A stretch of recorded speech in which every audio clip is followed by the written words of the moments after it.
খাইল্লা ভাষা শুনছেন নি? গজলটা কে কে শুনছেন?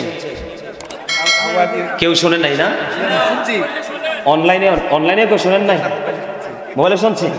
এই জন্য আমি বলি, বিজ্ঞানীদের বিজ্ঞানী আঙ্গনবীজি, এমন গা দয়াল নবী আর হাইবানি, এমন গা দয়াল নবী খুঁজা হাইবানি।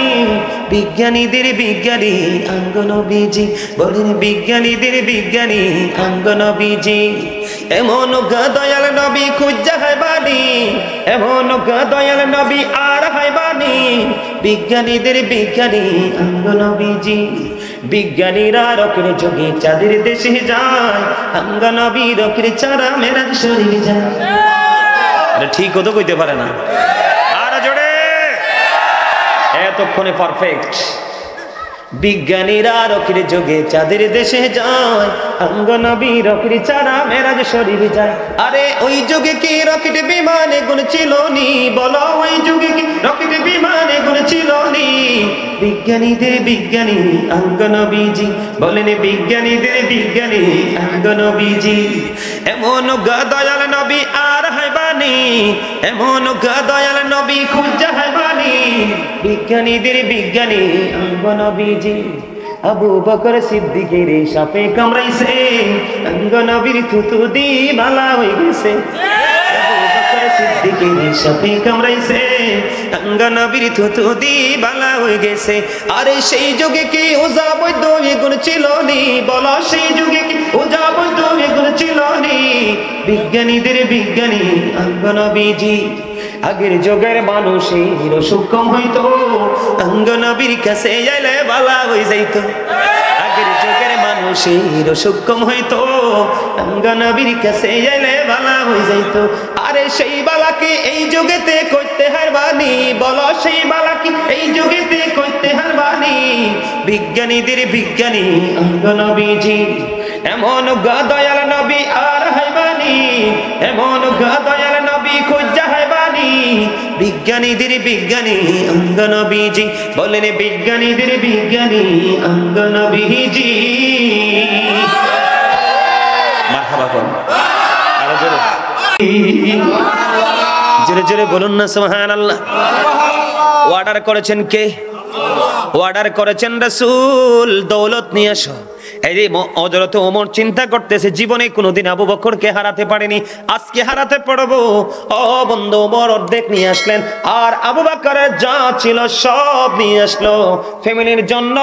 আল্লাহ এবং আল্লাহর হাবিবকে রেখে আসলেন। এবার ওমর ডেকে ডেকে বলছি, আমার মনে হয় আমার জীবনে কোনোদিন আবু বকরকে হারাতে পারবো না। জোরে জোরে বলুন না সুবহানাল্লাহ। বন্ধুরে আমার, আবু বকর এমন একজন সাথী আমার নবীর, যিনি হাউজে কাউসারেও নবীর সঙ্গী। জোরে জোরে কন্যা সুবহানাল্লাহ। যার জন্য জাহান্নাম বরাদ্দ, যার জন্য জান্নাত বরাদ্দ, যার জন্য জাহান্নাম পুরোপুরি 100% নিষিদ্ধ। সুবহানাল্লাহ।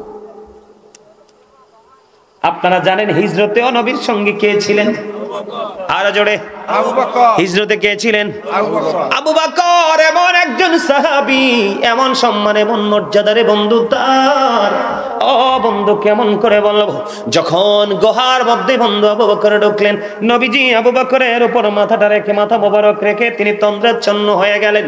আবু বকরের পায়ের মধ্যে বন্ধু সাপ সবল মারলো, সাপের বিষের যন্ত্রণায় সমস্ত শরীরটা বন্ধু কালো হয়ে গেল, কম্পন শুরু করলো। তারপরেও নবীজির ঘুম ভাঙায় না। জোরে জোরে বলুন না সুবহানাল্লাহ। বন্ধু, হযরত ওমরের জীবনে এত আমল করেছে, গণনা করলে আকাশের তারার চাইতেও বেশি হবে। কিন্তু আমার নবী বলে দিয়েছেন, হযরত ওমরের জীবনের আমল আকাশের তারার চাইতেও যদি বেশি হয়, ওই হিজরতের রাত্রের যে কিছু মুহূর্তের প্রেম নবীজির সঙ্গে করেছিল, আবু বকরের ওই প্রেমের চাইতে কখনোই উপরে যেতে পারে না। জোরে জোরে বলেন না সুবহানাল্লাহ। আরেকটু মহব্বতে বলুন সুবহানাল্লাহ। বন্ধুরে আমার, আমি আপনাদেরকে বলছি, প্রাণের নবীর ভালোবাসা বলে হুজুর, নবীজির সঙ্গে আবু বকর, ইসলামের প্রথম খলিফা আবু বকর, সর্বপ্রথম ইসলাম গ্রহণ করেছে আবু বকর, যার জন্য জান্নাত বরাদ্দ, যার জন্য জাহান্নাম টোটালি নিষিদ্ধ হয়ে গেছে। ওই ব্যক্তি, ওই সাহাবী নবীজির সঙ্গে সাপ কি চিনল না? এখানে আরো বড় রহস্য বন্ধু লুকায়িত আছে, আমি আপনাদেরকে বলে দিতে চাই। রহস্যটা হলো, সাপ আবু বকরের পায়ে সবল মারার কারণ হলো, কামড় দেওয়ার কারণ হলো বন্ধু, সাপটা বলতেছে রে আবু বকর, যে সবগুলো জামা ছিঁড়ে ছিঁড়ে সবগুলো গর্ত ফিল আপ করে দিল, একটা এখনো পর্যন্ত ফিল আপ করতে পারে না, একটা এখনো পর্যন্ত অবশিষ্ট রয়ে গেল। এই গর্তের মুখটা আবু বকরের পা দিয়ে বন্ধু ঢেকে দিল। ডাকতে দেরি, সাপটা সবল মারতে দেরি করলো না। সাপটা যখন সবল মারলো, আবু বকরের পুরো শরীর কালো হয়ে গেল, কম্পন আরম্ভ হয়ে গেল, বিষের যন্ত্রণায় কাঁপা শুরু করলো। তারপরেও প্রাণের নবীকে ঘুম ভাঙায় নাই। কিন্তু এখানে সবচেয়ে বড় প্রশ্নের জায়গা হলো, সাপ কেন নবীজিকে কামড় দিল? এদিকে গুহার মুখের মধ্যে যদি তাৎক্ষণিকভাবে কবুতর বাসা বলে ডিম পেড়ে তা দিতে পারে, মাকড়সা যদি এই গুহার মুখের মধ্যে বন্ধু জাল বনে এটাকে পরিত্যক্ত গর্ত হিসাবে যদি রূপান্তরিত করতে পারে, তাহলে সাপ কি চিনল না এটা যে প্রাণের নবীর প্রিয় সাহাবী? বন্ধু, এখানে প্রশ্ন হলো, আবু বকরের পায়ে সাপের সবল মারার কারণ হলো, এই সাপটা যেদিন আবু বকরের পায়ে সবল মেরেছে, সে সময় পর্যন্ত এই গর্তের মধ্যে বসবাসের বয়স ছিল 1500 বছর। আবু বকরের পায়ে সবল মারার কারণ হলো, মানি হলো, রে আবু বকর, তুমি পা সরিয়ে নাও, আমি আজকে পর্যন্ত এই গর্তের মধ্যে বসবাসের বয়স হলো 1500 বছর, আমি প্রাণের নবীর দিদারের আশায় বসেছি, তুমি তোমার পা সরিয়ে নাও, প্রাণ ভরে নবীকে দেখব। জোরে বলুন না সুবহানাল্লাহ, আরো জোরে বলেন। এই জন্য আমি বন্ধু একটা গজল গাই, নোয়াখাইল্লা ভাষা, শুনছেন নি গজলটা? কে কে শুনছেন? কেউ শোনেন নাই না? অনলাইনে কেউ শোনেন নাই? মোবাইলে শুনছেন? এই জন্য আমি বলি, বিজ্ঞানীদের বিজ্ঞানী নবীজি, এমন গা দয়াল নবী আর হাইবানি, এমন গা দয়াল নবী খুঁজা হাইবানি, বিজ্ঞানীদের বিজ্ঞানী আঙ্গ নবীজি, বলেন বিজ্ঞানীদের বিজ্ঞানী আঙ্গ নবীজি, এমন গা দয়াল নবী খুঁজা হাইবানি, এমন গা দয়াল নবী আর হাইবানি, বিজ্ঞানীদের বিজ্ঞানী আঙ্গ নবীজি। বিজ্ঞানীরা রকের যোগে চাঁদের দেশে যায়, আঙ্গ নবী রকের চারা মেরাজ শরীর যায়। আরে ঠিক হতো কইতে পারে না, আর জোরে, এতক্ষণে পারফেক্ট। বিজ্ঞানীরা রকের যোগে চাঁদের দেশে যায়, আঙ্গ নবী রকের চারা মেরাজ শরীর যায়। আরে ওই যুগে কি রকেট বিমানে গুণ ছিল নি? বলো, ওই যুগে কি রকেট বিমানে গুণ ছিল নি? বিজ্ঞানীদের বিজ্ঞানী আঙ্গ নবীজি, বলেন বিজ্ঞানীদের বিজ্ঞানী আঙ্গ নবীজি, এমন গা দয়াল নবী আর হাইবানি, এমন গা দয়াল নবী খুঁজা হাইবানি, বিজ্ঞানীদের বিজ্ঞানী আঙ্গ নবীজি। আবু বকর সিদ্দিকের সাপে কামড়াইছে, আঙ্গ নবীর থুতু দি বালা হয়ে গেছে। আবু বকর সিদ্দিকের সাপে কামড়াইছে, আঙ্গ নবীর থুতু দি বালা হয়ে গেছে। আরে সেই যুগে কি ওজা বৈদ্য এগুণ ছিল নি? বলো, সেই যুগে কি ওজা বৈদ্য এগুণ ছিল নি?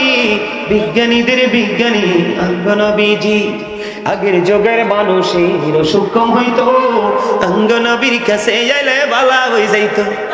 আগের যুগের মানুষের সূক্ষ্ম হইতো, আঙ্গ নবীর কাছে যাইলে বালা হয়ে যাইতো। আরে সেই বালাকে এই যুগেতে করতে হারবানি, বলো সেই বালাকে এই যুগেতে করতে হারবানি, বিজ্ঞানীদের বিজ্ঞানী আঙ্গ নবীজি। এমন গা দয়াল নবী আর হাইবানি, এমন গা দয়াল নবী খুঁজা হাইবানি, বিজ্ঞানীদের বিজ্ঞানী অঙ্গ নবীজি, বলেন বিজ্ঞানীদের বিজ্ঞানী অঙ্গ নবীজি।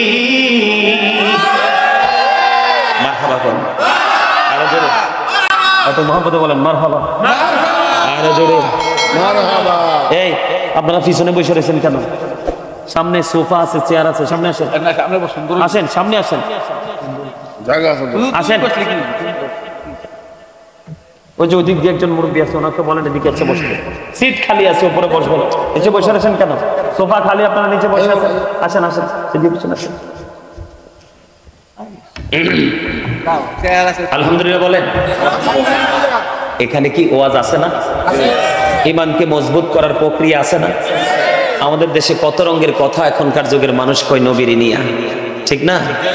তো যে যাই বলুক ভাই, আমি আমার সোনার হরিণ চাই। আল্লাহ কয় ওরা ফাঁকা লেখা দিক। এটাকে কি উল্টানোর কোন সুযোগ আছে?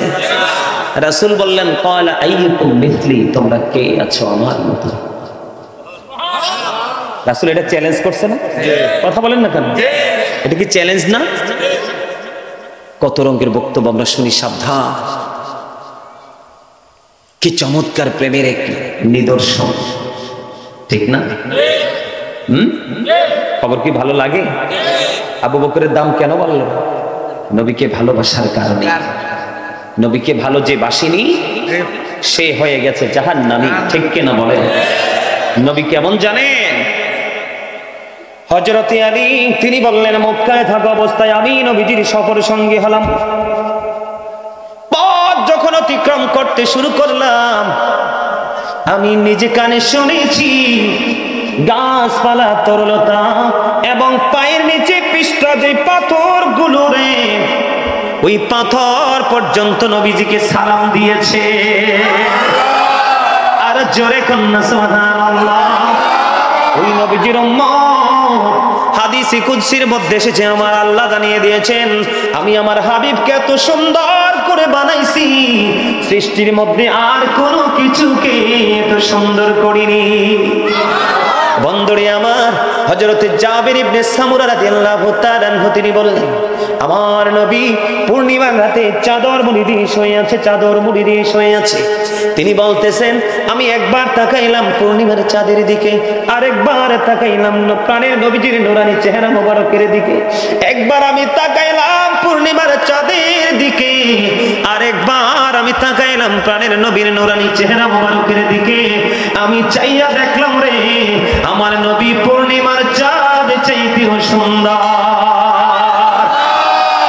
আর জোরে বলুন না সুবহানাল্লাহ, আর জোরে বলুন সুবহানাল্লাহ। বন্ধুরে আমার, বলতে চেয়েছিলাম আবু বকর সিদ্দিক রাদিয়াল্লাহু তাআলা আনহু সব আবু বকরের পায়ে সবল দিয়েছিল শুধুমাত্র পাটা সরানোর জন্য। আবু বকরকে সাপের বিষ দিয়ে ধ্বংস করার জন্য নয়। আমার নবীজির বরকতময় থুতু মোবারক দিতে দেরি, আবু বকরের বিষ চলে যেতে দেরি হয় না। আর জোরে বলুন না সুবহানাল্লাহ। বন্ধুরে আমার, মা আয়েশা সিদ্দিকা রাদিয়াল্লাহু তাআলা আনহা তিনি বলতেছেন, তিরমিজি শরীফের মধ্যে সে হাদিস খানা। বন্ধুরে আমার নবী যখন অসুস্থ হয়ে গেলেন, আমার নবী ডেকে ডেকে বললেন, আয়েশা রে, তোমার বাবাকে আমার কাছে আসতে বলো, আমার কাছে কলম দাও, আমি একটা চিঠি লিখে দেই। ইয়া রাসূলুল্লাহ, ইয়া হাবিবাল্লাহ, কি চিঠি লিখবেন গো নবী? কি চিঠি আপনি লিখে দেবেন? তো তোমার ভাইকে ডাকো, আবু বকরকে ডাকো, তোমার বাবাকে ডাকো, আমি চিঠি লিখে দেব। কারণ আমার মনে হয় আমি চলে যাওয়ার পরে অনেকেই কামনা করবে, তাদের বাসনা হবে পৃথিবীর মুসলিমদের নেতৃত্ব দিবে। কিন্তু যদি আমার আবু বকর ছাড়া কেউ যদি নেতা হতে চায়, মুমিনরা কখনোই মেনে নেবে না এবং আমার আল্লাহ সেটা মানবে না। এই জন্য আমি চিঠি লিখে দিয়ে যেতে চাই। নবীজি চিঠি লিখে দিতে চায়, আবু বকরই হবে নবীর পরের নেতা, নবীর পরের খলিফা। জোরে জোরে বলুন না সুবহানাল্লাহ, আর জোরে বলুন না সুবহানাল্লাহ। যেমনি নবীর সঙ্গী হয়েছেন হিজরতে আবু বকর, তেমনি সঙ্গী হবে হাউজে কাউসারে। জোরে জোরে বলুন না সুবহানাল্লাহ। আচ্ছা আপনারা বলেন তো, নবীজির শান, নবীজির মান, নবীজির প্রেম, নবীজির ভালোবাসার কথা শুনতে ভালো লাগে কি লাগে না? আর জোরে বলেন, লাগে কি লাগে না? বন্ধু, তাহলে সবাই শোনো গো, হাদিস শরীফের মধ্যে এসেছে, বন্ধু এক হাদিসটা এসেছে তিরমিজি শরীফের মধ্যে। আমার নবী একদিকে আবু বকরকে ধরলেন, আরেকদিকে বন্ধু হযরতে ওমর রাদিয়াল্লাহু তাআলা আনহুকে ধরলেন।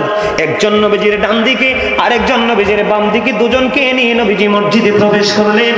মসজিদে প্রবেশ করলেন আর বলতে থাকলেন, তোমরা দেখো গো, আজকে যেইভাবে একদিকে আবু বকর আর একদিকে ওমরকে নিয়ে আমি উঠেছি, কাল কিয়ামতের দিন তোমরা দেখতে পাবে আবু বকর ওমর আমার সঙ্গে থাকবে, তাদেরকে নিয়ে জান্নাতে প্রবেশ করব। জান্নাতীয় নবীজির ডানে বামে থাকবে আবু বকর ওমর। কিসের কারণে? নবীকে ভালোবাসার কারণে। নবীকে যে ভালোবেসেছে, সম্মান দিয়েছে, এই সমস্ত মানুষ পৃথিবীতে লজ্জিত হয়েছে। দেখছেন এমন কোন ঘটনা? আপনারা যারা মুরব্বী আছেন দেখছেন নবীকে ভালোবেসে, আল্লাহর ওলিদেরকে ভালোবেসে সম্মান করে কারো ইজ্জত ক্ষুণ্ণ হয়েছে এমন কোন ইতিহাস দেখছেন আপনারা? আল্লাহ রাসূল এবং আল্লাহ রাসূলের সাহাবাই কেরাম পৃথিবীতে, বাংলাদেশে ইসলামের হচ্ছে আল্লাহর ওলিরা, তাদেরকে তারা যত বেশি ভালোবেসে তাদের মর্যাদা তত বেশি আল্লাহ বাড়িয়ে দিয়েছে। ঠিক না ঠিক? আরো জোরে বলেন ঠিক না ঠিক? বন্ধুরে আমার, এই জন্য আমি বলতে চাই, আবু বকরের জীবনী থেকে আপনি কি শিখতে পারেন? নবীজির প্রেম শিখতে পারেন, ভালোবাসা শিখতে পারেন। বন্ধু, একদিকে আল্লাহ রাব্বুল আলামিনকে খুশি করা, আরেকদিকে নবীজির নির্দেশ। আমরা কেমন করে বন্ধু নামাজ পড়ব, নামাজের প্রতি কেমন করে যত্নশীল হব, আবু বকর কতটা আল্লাহ রাব্বুল আলামিনের প্রিয় হয়েছে, এটা বন্ধু জানানোর জন্য আমি বলতে চাই। মসজিদে আযান হয়ে গেল, আবু বকর এখনো পর্যন্ত নামাজে যেতে পারে না। হুজুর নামাজে যেতে পারে না, তার কারণ কি? আমি কিন্তু আগেই বলেছি, হাদিস শরীফের মধ্যে এসেছে, আমার নবী বলেছেন, আমার জীবনে ইসলামের জন্য আবু বকরের সম্পদ যত বেশি কাজে লেগেছে, আর কারো সম্পদ এত বেশি কাজে লাগেনি। আবু বকর ইসলামের জন্য, দিনের জন্য সম্পত্তি ব্যয় করতে করতে করতে করতে বন্ধু তিনি দুস্থ হয়ে গেল। দুস্থ বুঝেননি? গরিব মানে যারা অল্প সম্পদ আছে তাকে বলা হয় গরিব। মিসকিন বলা হয় যার কিছুই নাই তাকে। আবু বকর একেবারেই দুস্থ হয়ে গেল, মিসকিন হয়ে গেল, কিছুই নাই বন্ধু। এই দিক দিয়ে মসজিদের মধ্যে আজান হয়ে গেল। এখন হাইয়া আলাস সালাত শোনার পরে আমরা কত মানুষ বন্ধু ঘাটটা মোটা করে রাস্তার পাশে দাঁড়িয়ে থাকি, দোকানে বসে থাকি, গল্প নিয়ে, মিছিল নিয়ে, মিটিং নিয়ে থাকি। কিন্তু আবু বকরের প্রেম দেখেন কেমন বন্ধু। তিনি কিন্তু আজকে মসজিদে যাবে, নামাজ পড়বে, নামাজ পড়ার জন্য যে শরীয়তের আইন অনুযায়ী পোশাকটা লাগবে, ওই পোশাক পর্যন্ত আবু বকরের নাই। আর আপনার আবার ঘরে কত দামি দামি পাঞ্জাবি, লম্বা জামা পরে নামাজ পড়া সুন্নাত। কি লম্বা জামা পরে না, লম্বা কাপড় পরে নামাজ পড়া সুন্নাত। আপনার আমার ঘরে, আমরা মুসলমান হিসাবে এমন কোন মানুষ নাই যে তার ঘরে পাঞ্জাবি নেই। কথা বলেন না কেন? যে গরিব হয়তো তার ঘরে নরমাল কাপড়ে, যে মধ্যবিত্ত পর্যায়ের কাপড়, যে সর্বোচ্চ পর্যায়ে তার কাছে সবচেয়ে দামি কাপড় কিন্তু পাঞ্জাবি আছে, এটাই সত্য। কিন্তু বন্ধু, নামাজের ক্ষেত্রে পাঞ্জাবি পড়ো না। নবী নয় এই জন্য বলেছে, হাদিস শরীফের মধ্যে এসেছে, নবী রাসূলের পরে সবচেয়ে বেশি সম্মানী হলো সৃষ্টির মধ্যে হযরত আবু বকর। এই শ্রেষ্ঠ মানুষের, শ্রেষ্ঠ সাহাবী, শ্রেষ্ঠ পরিবার পাওয়ার দেখেন বন্ধু, ওনার আদব দেখেন, প্রেম দেখেন। উনি কি করতেছেন? এখন তিনি চিন্তা করতেছেন, নবীজি মসজিদে ইমামতি করবে, আমি কি করব? নামাজও ছাড়তে পারবো না। নবীজি অপেক্ষমান, আরেকদিকে আমার কাছে কোনো পোশাকও নাই, সতর্ক ঢাকতে হবে। বন্ধু, আবু বকরের ঘরে বালিশ ছিল বন্ধু, বালিশের গিলাপ তিনি ছিঁড়লেন। বালিশের গিলাপ ছিঁড়ে গায়ের জামা ছিল ছোট্ট রে, ওই ছোট্ট জামা তিনি খেজুর কাটা এবং খেজুর পাতাকে সুই সুতো হিসেবে ব্যবহার করে বন্ধু একটা জামা বানাইলেন। জামা বানাইয়া মসজিদের দিকে তখন তোনার কদমটা বাড়িয়ে দিলেন। আমার নবী ডাক দিয়ে বলেন, এ আবু বকর, আমি থাকা অবস্থায়, এই অবস্থা আমি চলে গেলে কি হবে? ইয়া রাসূলুল্লাহ, আমি ইচ্ছে করে এই কাজটি করিনি, আমি ইচ্ছে করে কাজ করিনি ইয়া রাসূলুল্লাহ। কেন আবু বকর দেরি করেছে এই খবরটা নবীজি জানে কি জানে না? কে কে বিশ্বাস করেন জানে? যে হাত তুলে দেখান তো, কে কে বিশ্বাস করেন? হাত নামান। মাশাআল্লাহ, আপনাদের ঈমান স্ট্রং। নবী জানে। এই জায়গাটা রেখে আমি আরেকটু ভিন্ন জায়গা থেকে বুখারী শরীফের মধ্যে সেটা হাদিসখানা, এটা নবীজি জানে, সেটার প্রমাণ বন্ধু। নবীজি যখন মেরাজে গেলেন, আল্লাহ কিন্তু নবীজির বিশ্রামের জন্য, মিটিং করার জন্য আল্লাহ আরশ বানাইছে, আল্লাহ থাকার জন্য নয়। সুবহানাল্লাহ বলেন না কেন? আল্লাহ কি কোনো স্থানে থাকে? আল্লাহ তো স্থান থেকে পবিত্র। কি থেকে? স্থান থেকে পবিত্র। বুঝেননি আমার কথা আপনারা? বিরক্ত হয়ে গেছেন মনে হয়? হ্যাঁ, বিরক্ত হয়েছেন না? মাশাআল্লাহ, দেখছেন? আলহামদুলিল্লাহ বলেন আলহামদুলিল্লাহ। আমি চাই এরকম পাগল।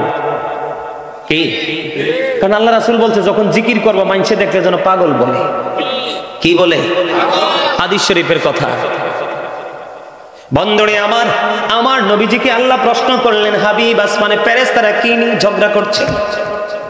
সুবহানাল্লাহ কন্যা কি আল্লাহ প্রশ্ন করছে আল্লাহর হাবিবকে কোন দিন? মেরাজের রাত্রিতে, আল্লাহর আরশে যাওয়ার পরে। আল্লাহর হাবিব এবং আল্লাহর যখন সরাসরি দিদার হল, হাবিব আসমানে ফেরেশতারা কি নিয়ে ঝগড়া করছে? এবার আমার নবী ডাক দিয়ে বলেন, আল্লাহ আপনি তো ভালো জানেন। বলতে দেরি রে, আল্লাহ রাব্বুল আলামিন, আল্লাহ রাব্বুল আলামিনের চাচা একটু এদিকে আগান। আল্লাহ রাব্বুল আলামিন, আমি আপনাদেরকে প্র্যাকটিক্যালি দেখাচ্ছি, যদি ওইটার মতো আমারটা হবে না বেয়াদবি, তারপর আপনাদেরকে বোঝানোর জন্য একটু সময়। হাদিস শরীফের মধ্যে এসেছে আল্লাহ রাব্বুল আলামিনের কুদরতি হাত আল্লাহর হাবিবের দুই কাঁধের মধ্যখানে এইভাবে রাখলো। আমার নবী বলতেছেন, আল্লাহর কুদরতি হাতের ছোঁয়া যখন আমার দুই কাঁধের মধ্যখানে যখন লাগলো, আমার বুক পর্যন্ত প্রশান্তি চলে আসলো। আমি তখন দুনিয়ার শুরু থেকে শেষ পর্যন্ত, সৃষ্টির শুরু থেকে শেষ পর্যন্ত যা কিছু আছে আমি নবী স্পষ্ট দেখে নিয়েছি। যেমনি ভাবে একজন মানুষ তার হাতের তালুটাকে স্পষ্ট দেখতে পায়, এটাকে যারা বিশ্বাস করবে না তাদের ঈমান নাই। কি নাই? ঈমান নাই। কারণ নবীকে বিশ্বাস এবং ভালোবাসা 100% থাকতে হবে। কারণ এই বিশ্বাস, শ্রদ্ধা, ভালোবাসা আমরা উম্মত হিসেবে আমাদের জন্য ফরজ। কি এই জন্য বলছি, আবু বকর কেন দেরি করেছে এটা নবী জানে কি জানে না? যদি দুজনের মধ্যে কথাই না হতো তাহলে ইতিহাস লেখা হতো না, ঠিক কিনা বলে? কখনোই কি হতো না? লিপিবদ্ধ হতো না। এবার বন্ধু কি করলেন? আমার নবীজি নামাজ শেষ করলেন। নামাজ শেষ করে বন্ধু প্রাণটা খুলে দোয়া করে দিলেন। নামাজ শেষ হওয়ার পরে এবার বন্ধু আমার আপনার প্রাণের নবীজি যখন বন্ধু মসজিদ থেকে যখন বাহিরের দিকে একটা কদম মোবারক বাড়িয়ে দিল, কদম মোবারক বাড়িয়ে দিতে দেরি রে, এবার আমার নবীজির নজর দিয়ে চাইয়া দেখে আমার নবীজির সামনে এসে হযরত জিবরাইল এসে হাজির হয়ে যায়। সবচেয়ে বড় মজার জায়গা হলো, সবচেয়ে বড় মজার বিষয় হলো বন্ধু, আবু বকরের সব বডির দিকে আমার নবী নজর দিয়ে চাইয়া দেখলো, আমার নবীর সামনে হযরত জিবরাইল আলাইহিস সালাম এসে হাজির হয়ে যায়। জিবরাইলের দিকে নজর দিয়ে চাইয়া দেখলেন আমার আপনার প্রাণের নবী, রে জিবরাইল, আজকে তোমার বডিতে, তোমার অঙ্গে কেন খেজুর পাতার পোশাক দেখা যায়? এবার জিবরাইল ডেকে ডেকে বললেন, ইয়া রাসূলুল্লাহ, ইয়া হাবিবাল্লাহ, নবী, নবী গো, আপনি আপনার আবু বকরের দিকে নজর দিয়ে চাইয়া দেখেন, দান করতে করতে একেবারে দুস্থ হয়ে গেছে, আজকে পোশাক পর্যন্ত নামাজ পড়ার জন্য নাই গো। খেজুর পাতার এবং খেজুর কাঁটাকে সুই সুতা হিসেবে ব্যবহার করে জামা বানাইয়া নামাজ পড়তে আল্লাহর কুদরতি কদমে সেজদা দিতে চলে এসেছে। আমার আল্লাহ এত বেশি খুশি হয়েছে, আমার আল্লাহ সমস্ত আসমানের ফেরেশতাদেরকে ডেকে ডেকে বললেন, রে ফেরেশতারা, আজকে আমার আবু বকরের সম্মানার্থে তোমরা সবাই খেজুর পাতার পোশাক পরো। কেউ যদি আপত্তি করো আমি তাহলে ফেরেশতাদের দপ্তর থেকে নামাইতে বাধ্য হব।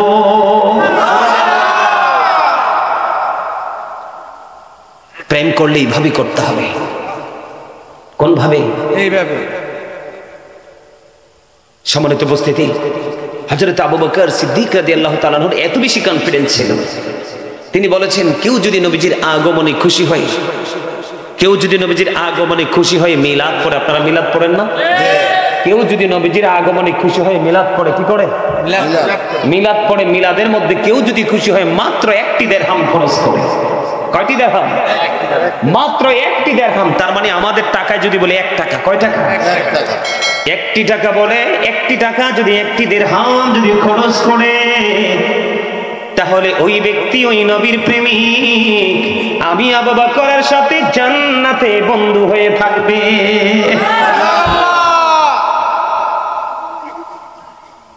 কথা বললেন না? কি হয়েছে কোনায়? আমি কি মনে করছো ওয়াজে করি? চোখ দুইটা তো মুসল্লিদের দিকে। চোখ দুইটা কোথায়? দুষ্টামি করা যাবে না। যাবে দুষ্টামি করা? আরো জোরে বলেন। দুষ্টামি করা যাবে? নবীকে ভালোবাসার দরকার আছে না নাই? আরো জোরে বলেন। বন্ধুরে আমার, হাদিস শরীফের মধ্যে এসেছে বন্ধু অত্যন্ত চমৎকার এক নিউজ। হযরত আবু সাঈদ খুদরী রাদিয়াল্লাহু তাআলা আনহু থেকে হাদিস খানা বর্ণিত। হাদিস খানা এসেছে বন্ধু তিরমিজি শরীফের মধ্যে। আমার নবী জানিয়ে দিয়েছে প্রত্যেকটা নবীর জন্য দুনিয়াতে দুইজন উজির, সাহায্যকারী বা মন্ত্রী বলা হয়। কি দেখেন কি চমৎকার গড নিউজ। কে বলতেছে? আপনার আমার প্রাণের নবী, তিনি ওয়াজ করতেছে বন্ধু তিরমিজি শরীফের মধ্যে এসেছে হাদিস খানা। আমার নবী বলেছেন প্রত্যেকটা নবীর জন্য দুনিয়ায় দুইজন মন্ত্রী, দুনিয়ায় দুইজন মন্ত্রী এবং আসমানেও দুইজন মন্ত্রী সাহায্যকারী বা উজির আছে। আমার নবী বললেন আমার জন্য দুনিয়ায় দুইজন উজির, হযরত আবু বকর এবং হযরত ওমর। জোরে জোরে সুবহানাল্লাহ। কে বলতেছে? আল্লাহ। আল্লাহর হাবিব সরকারে মদিনা ইমামুল মুরসালিন তিনি বলতেছেন পৃথিবীর বুকে আমার দুইজন মন্ত্রী, আমার দুইজন সাহায্যকারী এবং আমার দুইজন উজির। এরা একজন হলো হযরত আবু বকর, আরেকজন হযরত ওমর রাদিয়াল্লাহু তাআলা আনহু। জোরে জোরে কন্যা সুবহানাল্লাহ। নবী গো আসমানে দুইজন মন্ত্রী আপনার কারা কারা? আসমানে দুইজন আপনার সাহায্যকারী কারা গো? আসমানে আপনার দুইজন উজির কে কে? আমার নবী বললেন আসমানে আমি নবীর দুইজন উজির হলো হযরত জিবরাইল এবং মিকাইল আলাইহিস সালাম। দেখছেন নাকি মজার খবর? সুবহানাল্লাহ বলেন না আর জোরে একটা মহব্বতে। বন্ধুরে আমার, আপনারা ইতিপূর্বে আরো অনেক আলোচনা শুনেছেন। এই মাহফিলে তাবারুক আছে নি? এরে তাবারুক আছে। আমি কিন্তু চিন্তা রাখতেছি যারা যারা কথা কইতেছে, আমি কিন্তু শেষে যারা তাবারুক দিবে তাদেরকে বলবো যে ওরা দুষ্টামি করছে, তাবারুক দিও না। তখন কি করবা? কানতে কানতে বাড়ির যাবা। চুপ থাকতে হইব, চুপ থাকলে তাবারুক পাইবা। ঠিক আছে? ওকে, সবাই চুপ থাকতে রাজি তো? আরো জোরে। নবীজির ভালোবাসা এতটা দামি, আল্লাহ বলেছেন মাইয়ুতির রাসূলা ফাকাদ আতাল্লাহ। হি হো ওবিস দা স্টিল ওবিস আল্লাহ। যে ব্যক্তি রাসূলের নির্দেশ মানলো সে যেন আল্লাহর নির্দেশ মানলো। দেখছেন নি পাওয়ার কদ্দুর? নবীরে মানলে আল্লাহ মানা হয়ে যায়। ঠিক কিনা বলে? নবীকে ফলো করলেই আল্লাহ পর্যন্ত পৌঁছা যায়। নবীর সাথে প্রেম করলে প্রেমের মধ্যে আল্লাহকে খুঁজে পাওয়া যায়। সুবহানাল্লাহ বলেন না? আপনারা সবাই জানেন বন্ধু, আপনারা সবাই শুনেছেন হযরত হানজালা রাদিয়াল্লাহু তাআলা আনহু প্রেম করেছেন নবীর সঙ্গে। বিয়ে যেদিন হলো, বাসর যেদিন হলো, নবীজির জন্য পাগল হয়ে চলে গেলেন বন্ধু উহুদের ময়দানে যুদ্ধ করার জন্য। কিন্তু হযরত হানজালা রাদিয়াল্লাহু তাআলা আনহুর বডিটা বন্ধু নাপাক। কি নাপাক? স্বামী স্ত্রীর মিলনের পরে বডি কি হালাল না হারাম? বডিটা কি হয়ে যায়? অপবিত্র হয়ে যায়। কি হয়ে যায়? অপবিত্র, নাপাক হয়ে যায়। গোসল করার পরে পবিত্র হয়। নবীজির প্রেমে পাগল হয়ে উহুদের ময়দানের দিকে দৌড়ালো। বন্ধু উহুদের ময়দানে গিয়ে তিনি যুদ্ধে শহীদ হয়ে গেলেন। ইন্না লিল্লাহি ওয়া ইন্না ইলাইহি রাজিউন। আবার পিছনে পিছনে হানজালার স্ত্রী দৌড়ে চলে গেল। যাইয়া নবীর কাছে বলতেছে নবী গো আমার স্বামী কোথায়? আমার নবীজি বললেন হানজালার